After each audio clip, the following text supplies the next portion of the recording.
Tammy Wynette's life was a tapestry of dreams, heartbreak, and resilience, an almost cinematic saga that began in a small Mississippi town and ended in the annals of country music history.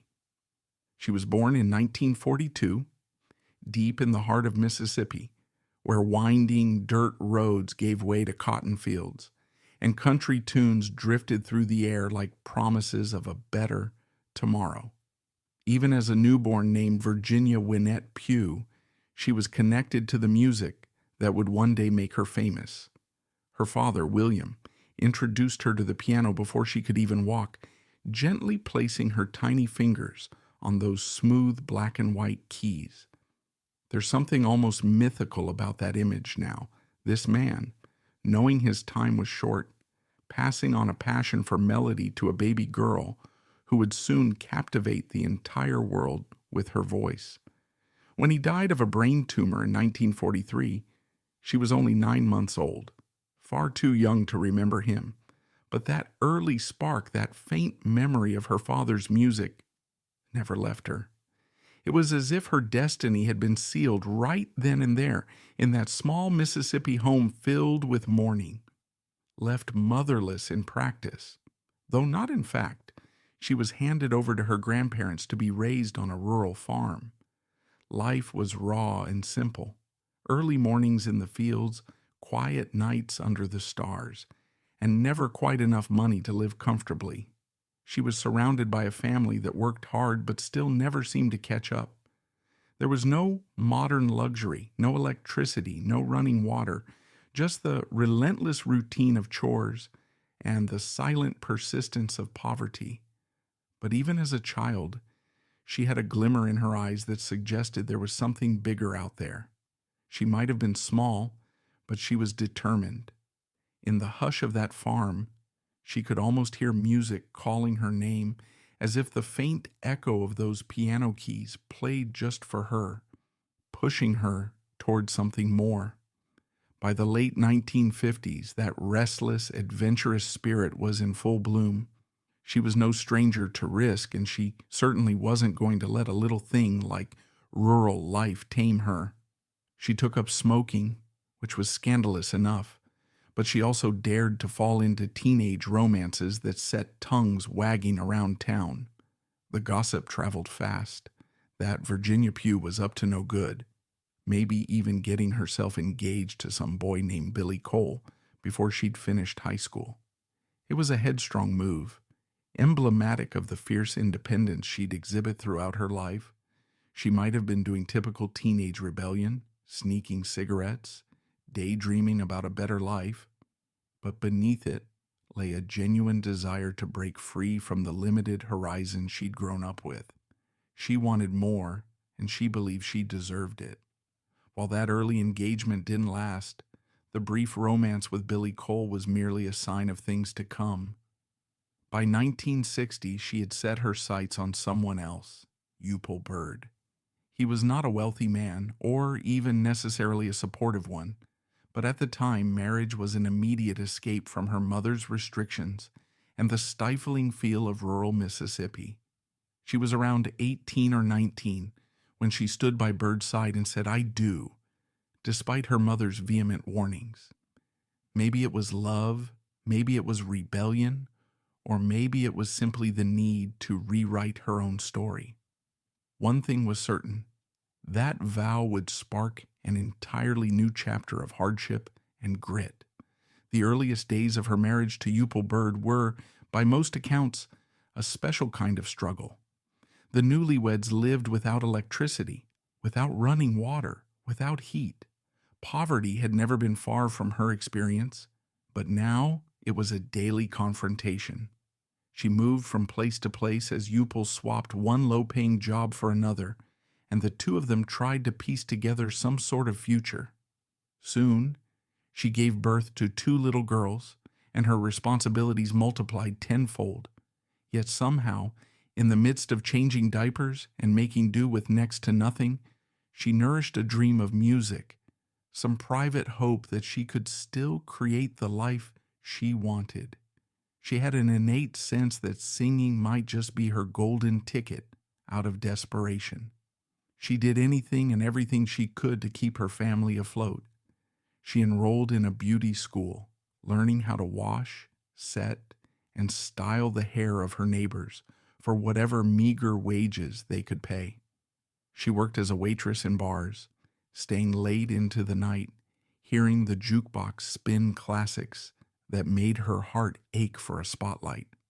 Eventually, she began to sing for tips in those same bars, her voice rising above the noise of clinking glasses and rowdy patrons.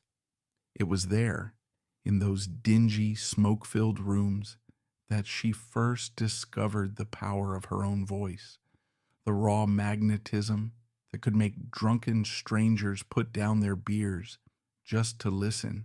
But the pressure was unrelenting. By 1964, the fragile structure of her life cracked. She was haunted by constant stress and felt trapped in a marriage going nowhere. With little emotional support, minimal finances, and a gnawing sense that her dreams might slip away forever, she spiraled into a severe depression. Her mental health grew dire enough that she was hospitalized in a psychiatric ward. In that sterile institution, doctors administered electroshock therapy a staggering 12 times. She was only in her early 20s, yet she had already experienced more trauma than many people face in a lifetime. When she emerged from the hospital, she was pregnant with her third child, and she was finished with Eupal Bird. By 1965, she filed for divorce, determined to find a future for herself, even if no one else could see it. That determination led her to pack up her belongings and her 3 young daughters and set off for Nashville in 1966. It was a leap of faith so enormous it bordered on insanity. A single mother, barely in her 20s, with no guaranteed job, no real connection to the industry, and only the faint promise of a dream to keep her going. But if there was any place where her voice could finally be heard, it was Nashville, the beating heart of country music. She squeezed her children into a tiny apartment, scraping together rent from whatever gig she could land. And it was there she crossed paths with Don Chappell, a songwriter who gave her a place to crash, a chance to perform, and an entry into the world she had long admired from afar. Her luck began to shift in 1967 when a producer named Billy Sherrill, already well known for spotting talent, heard her voice. He recognized in an instant the heartbreaking vulnerability and steel-edged determination that would become her hallmark. He signed her to Epic Records, and suddenly her life took on a new shape. She was no longer the harried mother playing for tips in a smoky bar. She was a young artist with a major label contract. That same year, she released her first single, Apartment Number 9. Though it wasn't an overnight smash, it garnered enough attention to open doors. She began carving out a presence on the country charts, and fans took note of her raw, emotive tone. Amid these early career breakthroughs, she said, "I do" once again, this time to Don Chappell. But the marriage was short-lived. Her heart was drawn elsewhere, and that elsewhere had a name recognized in every honky-tonk across America: George Jones. Their connection was intense and immediate. She was charmed by his voice, by his own complicated soul, and by the fact that he seemed to understand the bruises life had already dealt her. Their affair led to a scandalous divorce from Don Chappell, but Tammy wasn't the type to apologize for following what felt real to her. She'd learned by then that life was too short and too fragile not to take hold of what one truly wanted. In 1968, the track that would become her signature, "Stand By Your Man," hit the airwaves. Co-written with Billy Sherrill, it was a volcanic eruption in country music. The song soared to the top of the charts and stayed there, eventually becoming one of the biggest-selling singles by a woman in country music history. Critics and fans alike marveled at her ability to channel heartbreak, devotion, and resilience into a performance that felt almost confessional. But just as soon as it became a phenomenon, it became a point of controversy. Women's liberation movements questioned its message, accusing Tammy of urging women to remain loyal to men who may not deserve such devotion. She pushed back, clarifying that the song was about understanding the imperfections in love rather than condoning mistreatment. In typical Tammy fashion, she stood by her music, even when it sparked national debate. By 1969, she and George Jones were married. On the surface, it was a match made in country music heaven. They recorded hits together, duets that told stories of heartbreak and reconciliation, songs that somehow distilled the essence of American country into 3-minute narratives. Their fans saw them as the king and queen of the genre, a dynamic duo that seemed unstoppable. But behind closed doors, it was a different story. George Jones struggled with severe alcoholism, disappearing for days or weeks in drunken binges. He landed in jail. He landed in rehab. He was at times physically unpredictable, and Tammy claimed more than once that he threatened her with a gun. The same fiery passion that made their music so resonant also made their private life a battlefield. She stayed in part because they had a child together, a daughter named Tamala Georgette. She also believed in Jones's capacity to change, and she adored him in the deep, complicated way one might adore a wounded animal. But love couldn't conquer all, and by 1975, they divorced.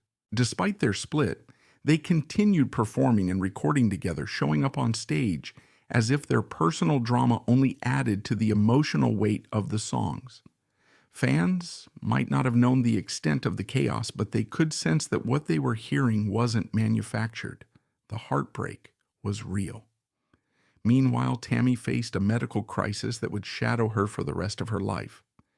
In 1970, she had a hysterectomy, routine enough on paper, but complications set in. Infection and scar tissue ravaged her body, leaving her in near constant pain. She turned to painkillers just to get through performances. Valium, Demerol, and eventually stronger opioids became her lifeline. Though they dulled the agony, they also cast an ever-present shadow over her health and well-being. She was performing on giant stages, wearing glamorous gowns, while privately grappling with an addiction that took hold slowly, then all at once. The medication that allowed her to keep singing also threatened to destroy her from within. By the mid-1970s, she'd already been married 3 times, and the emotional whiplash of those relationships took a toll on her spirit. In 1976, she tried for a 4th time, saying "I do" to businessman Michael Tomlin. That marriage collapsed in record speed, about 6 weeks. It became something of a running punchline in the tabloids, but for Tammy, it was yet another painful reminder that personal happiness was elusive. During that same period, she allegedly embarked on a hush-hush affair with Hollywood star Burt Reynolds, a fling that tabloids would have devoured had it been public.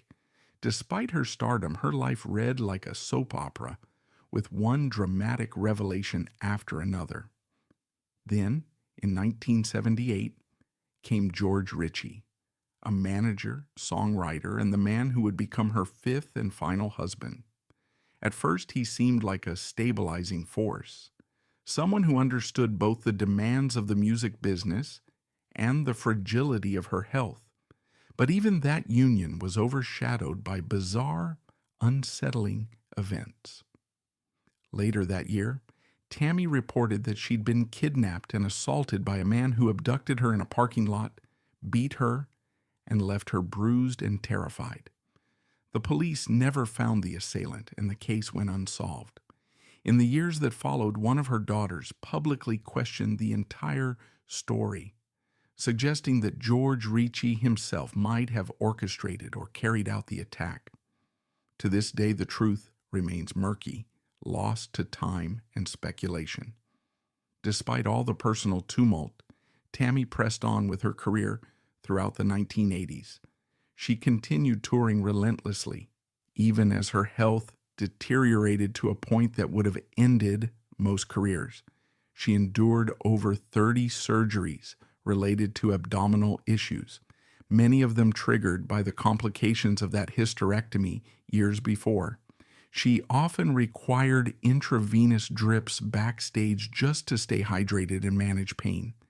Yet her audiences saw only the bright lights, the sequined dresses, and that angelic, aching voice. She cultivated an almost mythical aura of resilience, the woman who would do anything, endure anything to keep singing. It was part of her legend.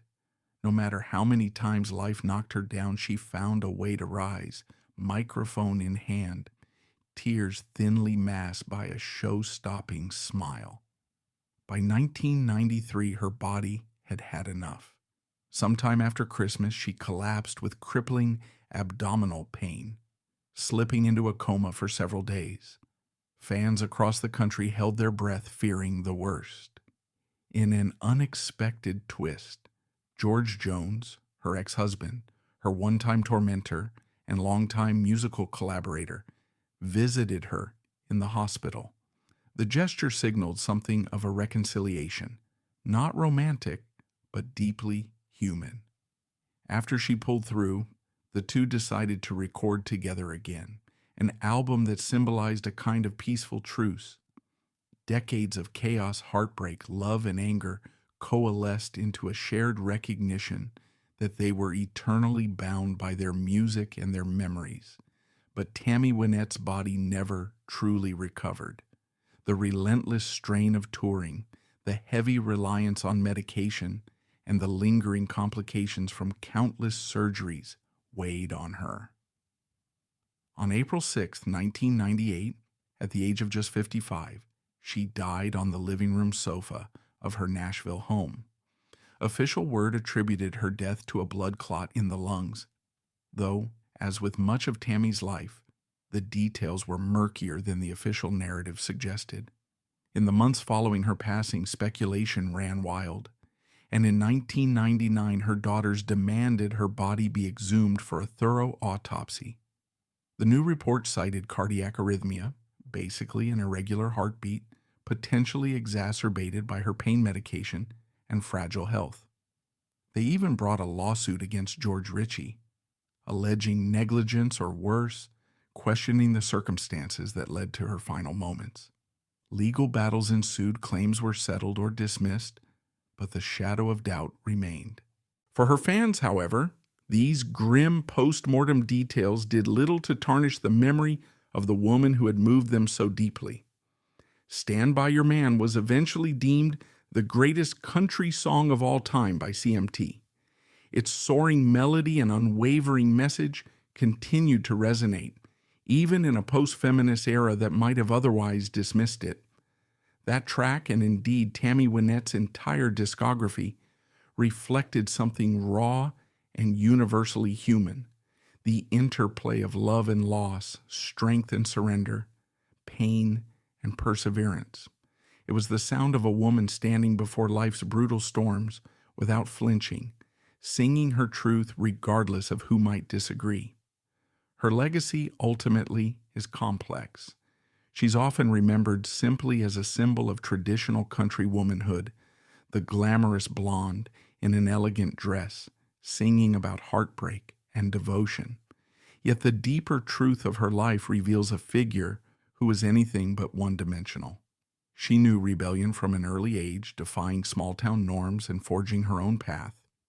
She endured a series of marriages that ranged from tumultuous to terrifying, all the while forging a brilliant career that arguably changed the face of country music. She battled addiction, faced near-constant pain, and navigated the relentless scrutiny of tabloids that seemed hungry for any shred of scandal. Through it all, she managed to produce songs that spoke to the heart and soul of her fans, transcending the boundaries of class, gender, and time. She may have left this world under ambiguous circumstances, but there is nothing ambiguous about the love she inspired. In the court of country music history, she reigned supreme, not merely as a tragic figure, but as a towering talent who translated her own pain into anthems for the broken-hearted everywhere. She was proof that sometimes the most fragile among us possess an unbreakable core, one that transforms suffering into art, heartbreak into empathy, and uncertainty into a timeless melody that still echoes across the years.